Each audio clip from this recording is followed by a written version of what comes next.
Iyi ni Shine with Scripture ikaze mwese. Igihe abana bawe bari bakiri bato, birashoboka ko bajyaga bakubwira buri kantu kose, byose rwose. Iyo wababazaga ikibazo, bagusubizaga ntacyo bishisha, ndetse akenshi ntibyabaga ngombwa kugira n'icyo ubabaza. Bapfaga gusa kukubona, bagahita babikubwira. Icyakora ubu abana bawe bamaze gukura, bageze mu gihe cy'amabyiruka, none ubu ntibagipfa kukubwira buri kintu cyose nk'uko bakikubwiraga kera. Nawe utangiye kwibaza, ariko se ko aba bana baganira n'inshuti zabo, kuki igihe batanganiriza? Kandi kera twari inshuti. Icyo ni ikibazo gikomeye, ariko icyo ukwiriye kuzirikana, abana barakuze. Kugerageza kuvugana n'abana bawe bari mu gihe cy'amabyiruka ni kimwe no kugerageza kuvoma amazi mu iriba rya kane. Nta kintu batobora ngo bavuge. None mubyeyi w'umubibure turi kumwe, wakora iki kugira ngo uganire n'umwana wawe? Aha turi kuvuga abana bari mu kigero cy'amabyiruka. Wakora iki ngo uganire n'abana bawe? Icyo nicyo tugiye kuganira.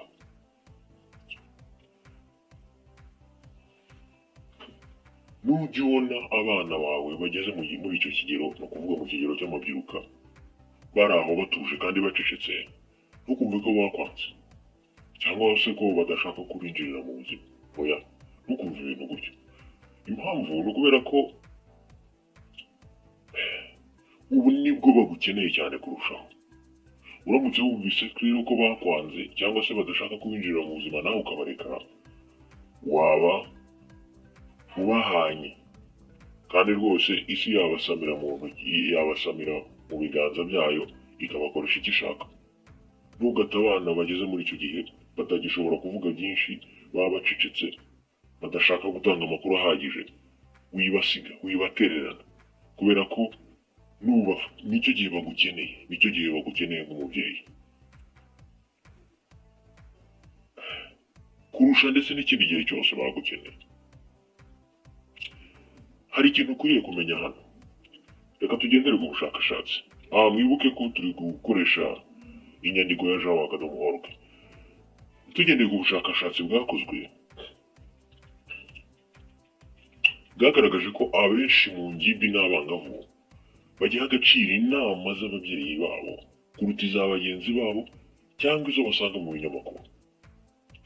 Niyo mpamvu rero uwo mujene ntabwo ugomba kumureka, uwo mwangavu, iyo ngimbi ntabwo ugomba kubareka, kubera ko ubushakashatsi bugaragaza ko baha agaciro inama bakuye ku babyeyi babo kuruta izo bakura mu binyamakuru cyangwa se kuri bagenzi babo. Ubwo rero ntukareke kuba umubyeyi wabo n'igihe bageze mu gihe cy'amabyiruka batagishobora gutanga amakuru menshi, kubera ko ntibaba bakivuga ibintu byinshi. None kuki ubundi abana bageze icyo gihe badapfa kukubwira ibyo batekereza byose? Dore zimwe mu mpamvu bamwe mu bakiri bato badapfa kuganiriza ababyeyi babo.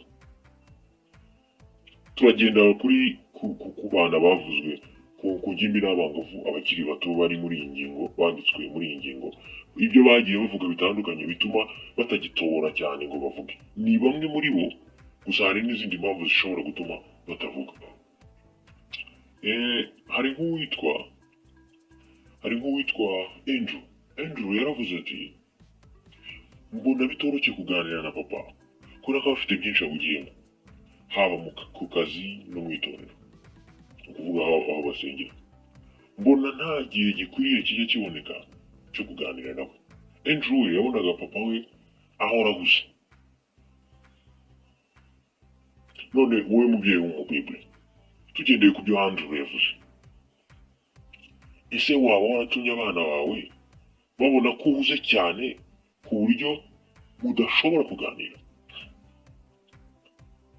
Waba waratumye abana bawe babona ko uhuze cyane ku buryo mudashobora kuganira? Wibuke, abana hano baba bamaze gukura, ntabwo baba ari abana bakiri bato babona uri no kuri telefone bakaza kukuganiriza kandi babona uri kuri telefone, bakaza kukuganiriza kandi babona uhuze. Oya, aba noneho bamaze gukura, bazi kureba umuntu uhuze, bazi no kureba umuntu udahuze, nyine bari gukura, bamaze kuba ingimbi n'abangavu. Ese iyo bakwitegereje nk'abantu bamaze gukura, babona batakuvugisha bitewe no kuba uruzi, icyo gishobora gutuma mutaganira niba uhuruze, niba utuma babona ko uhuruze. Niba ari uko bimeze, wakora iki kugira ngo barusheho kukwisangaho? Urakora iki ku buryo barushaho kukwisangaho, babona ko ubafitiye umwanya, babona ko bashobora kuza ntibagire ikintu bica, ntibagire ikintu babangamira kuri wowe? Uraza kubigenza ute? Nk'umubyeyi hano ni IQ ikora yo hejuru, uratekereza nyine ukuntu wabigenza ku buryo bakwisangaho, ku buryo abona ko naza kukuganiriza nta kintu ari buze kuba ari kwica ku mwanya wawe. Ngo hanyuma rero, ni ikihe gihe wateganya buri munsi kugira ngo ujye uganira n'ababyeyi n'abana bawe nk'umubyeyi wawe? Ni ikihe gihe wateganya buri munsi kugira ngo ujye uganira n'abana bawe? Ese ni igihe ababyeyi bakunze kugirwa inama yo gusangira nibura rimwe ku munsi na famiye yabo, umuryango wanyu. Umuryango wanyu mujye musangira rimwe, wenda cyane cyane nka nijoro nibwo mwese muba mushobora kuboneka, abavuye ku ishuri, abavuye ku kazi. Nibura mujye musangira rimwe ku munsi. Niba ushaka TV muyishyire off,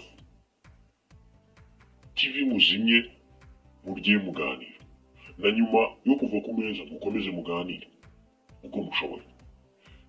Gahoro gahoro bizatuma ya mishyikirano ufitanye n'abana, ya mishyikirano abana bafitanye n'ababyeyi, ya mishyikirano mufitanye nk'umuryango muri rusange irushaho gukomera. Iyo abantu bari mu mbere barimo baraganira ari famiye imwe, nta muntu ugamije kuneka undi, nta muntu ugamije kunenga undi, nta muntu ugamije gutwara ibintu mwaganire ngo bijyane hanze. Mbese ari ba bantu muhuje amaraso, ba bantu muba muri kumwe, ba bantu mwunze ubumwe, ba bantu rwose mufitanye isano ya hafi, ba bantu mukorera hamwe ibintu. Ni ukuri icyo gihe kiba ari cyiza cyane. Icyo gihe iyo gihari abana barisanzura, gahoro gahoro umuntu agenda yisanga gake gake. Ubwo buryo nimubukoresha buzatuma mugira icyo mugeraho. Ariko ibyo ntabwo muzabikora nk'ababyeyi b'aba Bible kubera ko ari byo byiza bigomba gukorwa. Oya, ni Imana yabonye ko ari byiza kandi ari inshingano mufite. Ntabwo mugomba kubikora uko mubishatse gusa. Ntabwo mu Gutegeka igice cya 6:7, maze urebe ukuntu Imana ibona iyo ngingo ijyanye no kuba uri kumwe n'abana bakakwisanzuraho kandi bakagira ibyo bakubwira. Gutegeka igice cya 6:7. Niba wahageze haravuga ngo wahageze ujye uyacengeza mu bana bawe kandi ujye uyababwira igihe mwicaye mu nzu, igihe mugenda mu nzira, igihe muryamye n'igihe mubyutse. Aya ni amategeko y'Imana. Abana bawe ugomba gukomeza kubitaho ubigisha amategeko y'Imana, ari nako muganira ukuntu yashyirwa mu bikorwa muganira ku buzima busanzwe. Mu gihe cyose mwaba mwicaye mu nzu, mwaba mugenda mu nzira, mwaba muryamye ndetse n'igihe mubyutse. Iki kintu gifasha imiryango no kuganira n'abana n'igihe bamaze gukura, igihe baba bari kugenda basoreka abandi babihuna. Babyeyi mujye mureba niba igihe mwicaye mu nzu nk'icyo gihe twari turimo turavuga muri gusangirira hamwe ku meza kitaba igihe cyiza cyo gutuma abana bisanzura. Igihe mugenda mu nzira ushobora kuba ubatwara ku ishuri mu gitondo, icyo kijya kibe igihe cyiza cyo kuganira nka famiye mu modoka muri yanyu. Hanyuma nanone igihe muryamye n'igihe mubyutse, sibyo? Bo bantu nyine bari tubyite gute, kumenya uburyo bwo kugasuhuza mugenzi wawe mukaganiraho gato, ati ijoro se ryagenze neza, ko numva se hari akabeho hano, ewana uyu munsi dutegurira breakfast biragenda gute na gute muba abantu nyine baganirira hamwe ni famiye kuko muri famiye sibyo ntekereza ko ikintu utavugiyemo aho udashobora no kukivugira ahandi hantu aho niho abantu bisanzura ntabwo uzagera hanze ngo wisanzure nk'uko wakwisanzura muri famiye icyo kintu mucyubake bizatuma abana banyu nubwo bari kugenda bakura ariko bakomeza kwisanzura kuri mwe banabaka inama cyane ko ari bwo babakeneye cyane kurusha ikindi gihe impamvu ya kabiri ituma ababyeyi n'abana bamaze gusoreka no kuba inkumi kuganira kwabo bigabanuka Kenji yagize ikintu abivugaho Kenji yaravuze ati navuye ku ishuri ndira hari umwana twatonganye nza nshaka kubibwira mama nifuzaga ko yampumuriza ariko we yahise ajyaha kuva icyo gihe nta kintu cyihariye nigeze nongera kumubwira wowe mubyeyi w'umubibure wumvise Kenji ukuntu byagenze iyi ni imwe mu mpamvu ishobora gutuma ababyeyi n'abana bamaze kuba ingimbi n'inkumi n'abangavu badakomeza kuganira n'ababyeyi babo igihe aje kukubwira ikibazo ugahita umucyaha burya ntabwo bazongera ibaze ese iyo abana bawe baje kukubwira ibibazo ubyakira ute kuko kubyakira nibyo bihagarika imishyikirano mufitanye cyangwa bikayikomeza nubwo byaba bisaba kubakosora birumvikana sibyo ariko nubwo byaba bisaba kubakosora ese ntiwakwitoza kujya ubanza kubatega amatwi kandi ukishyira mu mwanya wabo mbere yo kubagira inama kuki wahita umubwira uti watonganye gute wagize ute gutya gute wakoze ibi bintu ejo muri twabivugaga gute umwana ufite ikinyabupfura warerewe aha akora ibyo bintu no ntabwo ari uko nambura muri Yakobo igice cya mbere umurongo wa 19 ababyeyi iki kintu mujye mucyitondera Yakobo 1:19 mumenye ibi bavandimwe nkunda umuntu wese ajye yihutira kumva ariko atinde kuvuga kandi atinde kurakara mubyeyi nutajya wihutira kumva cyane ngo utinde kuvuga no kurakara ntabwo abana bawe muzakomeza kujya muganira bazaza uhita ubacyaha ariko ntabwo bazongera kukubwira ibibazo bafite rero uburyo witwara bituma abana bawe mukomeza kuganira kabone nubwo baba ari ingimbi kabone nubwo baba bari gusoreka abandi bari kubikora ntabwo bivuze ko utazabagira inama ariko mbere yo kubagira inama banza ubatege amatwi uretse kuvuga ubatege amatwi wumve ukuntu byose byagenze unabaze ibibazo bituma wumva neza imimerere yari ihari situation yari ihari hanyuma utinde kurakara n'ubundi nurakara ntuzabona ukuntu bagira inama mu buryo bwiza ibyo bizagufasha kuganira n'abana bawe hanyuma indi mpamvu ishobora gutuma kuganira n'abana bigorana Rachel yagize ikintu ayivugaho yaravuze ati bisa naho buri gihe iyo ababyeyi banjye bansabye ko tuganira kandi bakambwira ko batari burakare babirengaho bakarakara ibyo bituma umuntu yumva atengushye mubyeyi reka tuvuge ko ari umwana wawe w'umukobwa muri kuganira akubwiye ko hari umuhungu yakunze nawe ugahita uvuga uti aka kanya urumva batazagutera inda ntabwo uzi ko sida hanze aha imeze nabi ntabwo ibi n'ibi na biriya none se ubwo umufashije iki umufashije iki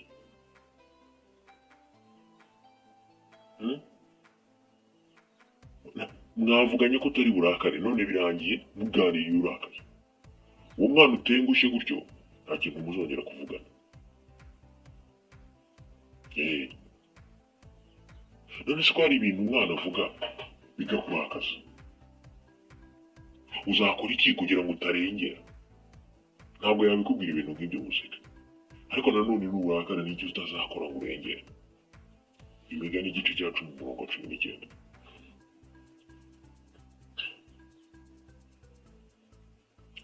amagambo menshi ntaburamo ibicumu ariko urinda iminwa ye aba agaragaje ubwenge. Amagambo menshi ntaburamo ibicumuro, ariko urinda iminwa ye aba agaragaje ubwenge. Ntukavuge amagambo menshi kuko utazabura kuyacumuriramo. Rinda iminwa yawe uzaba ugaragaje ubwenge.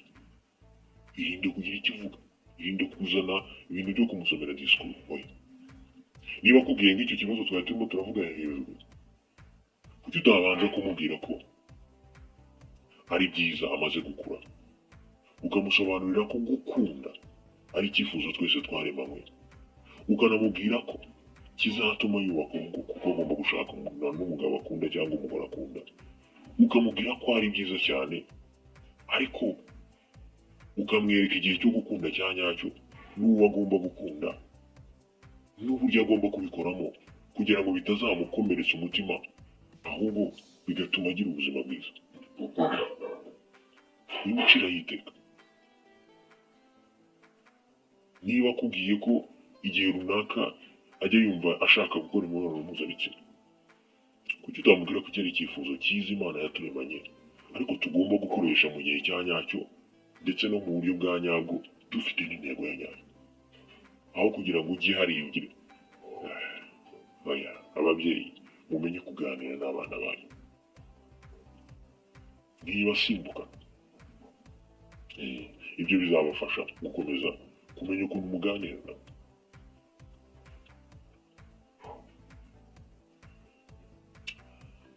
Indi mpamvu ishobora gutuma abana n'ababyeyi badashyikirana bya nyabyo, bataganira bya nyabyo, Chantal yayigize ikintu ayivugaho. Yaravuze ngo inshuro nyinshi iyo nabwiraga mama amabanga yanjye, nawe yarahindukiraga akayabwira inshuti ze. Hashize igihe kirekire naramutakarije icyizere. Ese iyo umwana wawe akubwiye ibibazo afite cyangwa uko yiyumva, ubibwira inshuti zawe z'ababyeyi bagenzi bawe?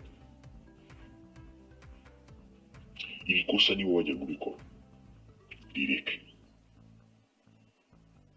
Kabone nubwo waba ushaka kugisha inama umubyeyi wawe wundi ubona uko urusha ubunararibonye kubera ikibazo umwana wawe yahuye nacyo, shaka ukundi kuntu ubigenza ku buryo atamenya ko ari ikibazo umwana wawe yahuye nacyo, kuko nabyumva hanze ntabwo ari byiza. Nkuko nawe iyo bakumeneye amabanga wumva umeze, niko nawe iyo umeneye amabanga umwana wawe nawe yumva ameze. Icyizere gihita kigenda direct, nta kintu yongera kukubwira, kandi nawe wamwumva. None se wowe niba uri umubyeyi wa nyawe w'umugore turi kumwe hano, ugaragaza ko wita ku byiyumvo byawe by'abana bawe, wirinda kumena amabanga baba bakubwiye. Niba wabikoraga bireke, ariko nanone niba utarabikoraga byirinde.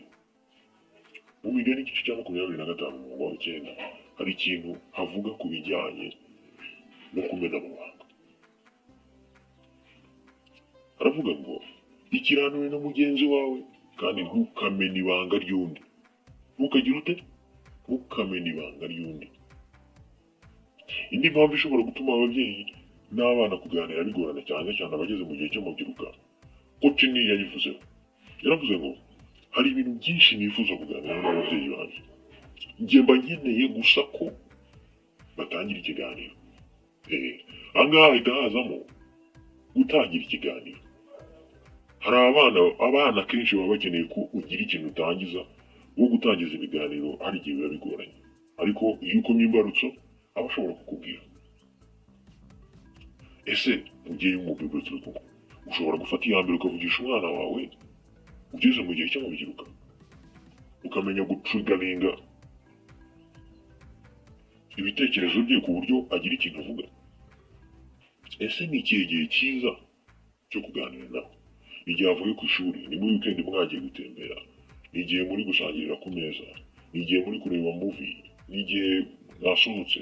Ni ikihe gihe cyiza cyo kuganira nawe? Kubera ko buriya umuntu aba agomba no kureba igihe cyiza cyo kuganira n'umwana.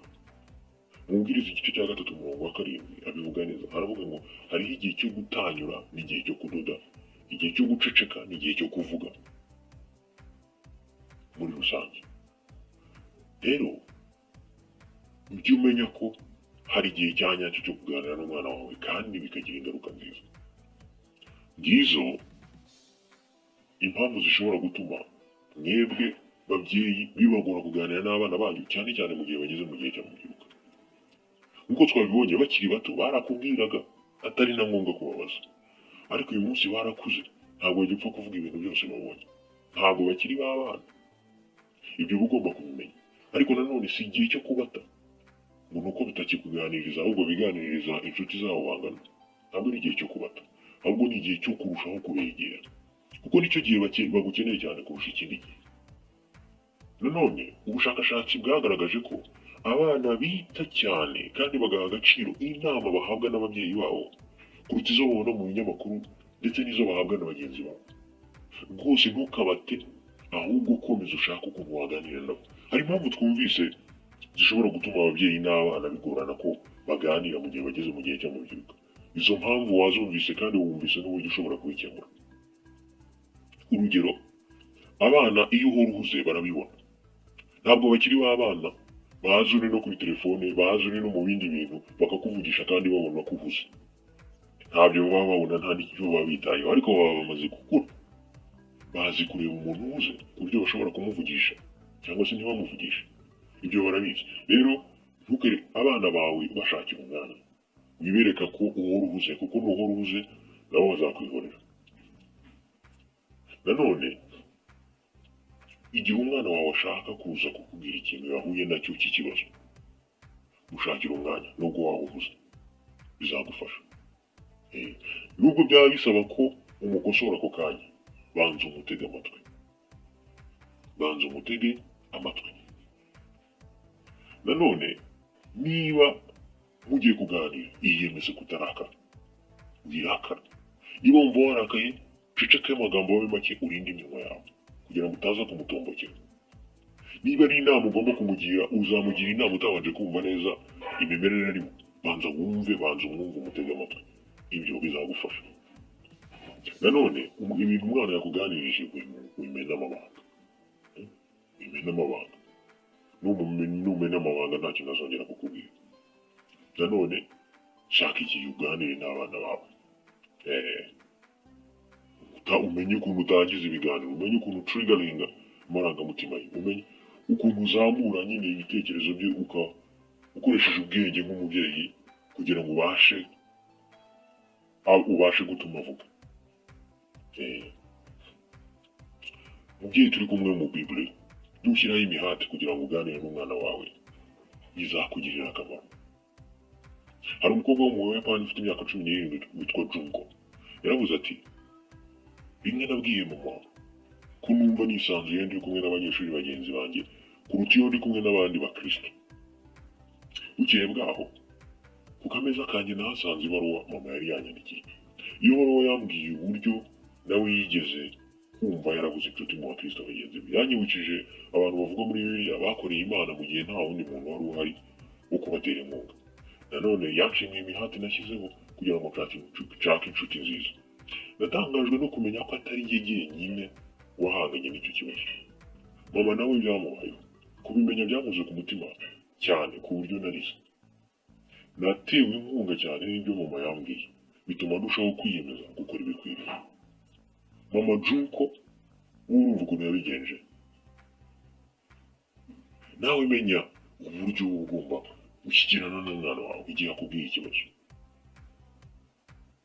Ubundi akaba yaramucyaje ati, ni gute abakristo bagenzi bawe cyangwa abo musenga utababonamo inshuti kandi aribo bantu bakora ibintu byiza, bakagira bagasenga Imana, mukaba muri kumwe muri church, mukaba muri kuki? Ariko nawe yamubwiye ko byamubayeho. Ese urumva iyo amutonganya n'uburyo yakoresheje, ibyari kugira ingaruka nziza n'ibi yakoresheje, n'uburyo yakoresheje. Mumenye uburyo muganira n'abana banyu. Ibintu byo kuzamo watokinga ntabwo bigezweho. Ibyo bimenye rwose. Nk'uko nyina wa Junko yabibonye rero, ingimbi n'abangavu bakunze kwemera kuganira n'ababyeyi babo iyo bizeye neza ko abo babyeyi batazanenga cyangwa ngo bapfobye ibitekerezo byabo n'ibyiyumvo byabo. Umwana niba azi ko utazapfobya ibitekerezo n'ibyiyumvo bye, ntabwo yakwanga ko muganira. Ariko se noneho mu gihe umwana akuvugishije asa n'ubabaye cyangwa arakaye, ni gute wabigenza? Haraje aratumbutse nawe uwo mwana wawe cyangwa ukuvugishije arakaye, wabigenza ute? Wabigira ute? Abaroma igice cya 12 umurongo wa 21.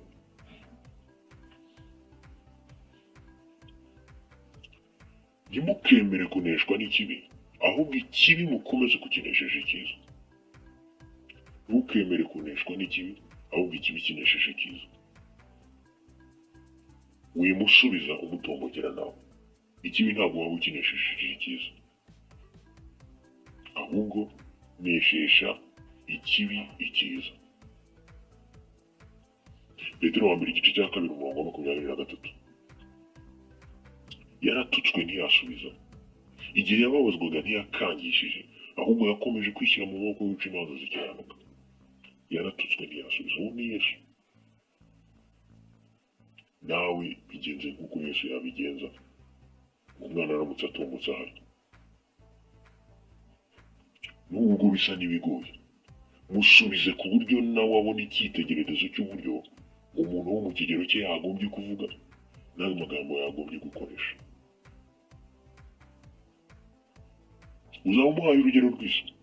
Rego uwo nawe ni umubyeyi w'ejo hazaza, kandi ku kazi cyangwa ku ishuri bazajya bamubwira gutyo, n'ahandi hantu wenda ashobora kuba ari, azamenya uburyo agomba kwitwara. Azitwara nk'uko papa yitwaye cyangwa mama yitwaye igihe nawe yavugaga atomboka. Ibyo ujye ubizirikana, umubyeyi w'umubiri uzirikana. Hari ikintu ukwiriye kuzirikana: uko abakiri bato bagenda bakura, iyo bageze mu gihe cy'amabyiruka bagira ihinduka. Abashakashatsi babonye ko muri icyo gihe imyifatire yabo igenda ihindagurika. Igihe kimwe bagakora ibintu birenze imyaka yabo, ubundi bagakora ibintu nk'iby'abana.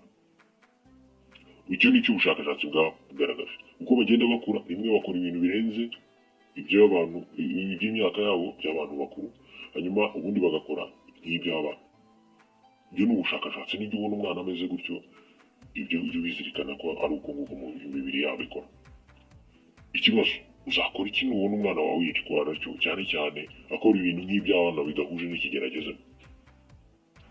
Ntukihutire kumunenga cyangwa ngo utangire gutongana nk'abana, ahubwo ujye umusaba kwitwara nk'umuntu ukuze. Abakorinto ba mbere igice cya 13 umurongo wa 11.